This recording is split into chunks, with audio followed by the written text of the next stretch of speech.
Байзақ ауданы номері 1-ші мектеп-гимназиясының қазақ тілі мен әдебиеті пәні мұғалімі Суханбаева Сандуғаш Әбдірашқызы. Мұқағали Мақатаев. Отан. Отан, отан, сен болмасаң нетер ем? Мәңгілікке бақытсыз боп өтер ем. Өмірден бұл өксуменен кетер ем. Құс ұясыз, жыртқыш інсіз болмайды. Отансыз жан өмірінде оңбайды. Өзін өзі қорлайды да сорлайды.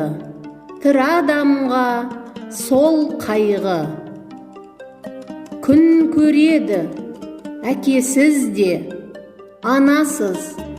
Өмір сүрер әйелсіз де, баласыз. Ал отансыз нағыз сорлы, панасыз.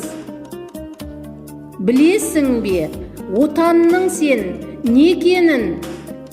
Екі өмір жоқ, әрине, жоқ екі өлім. Екі отан жоқ, жалғыз отан мекенің.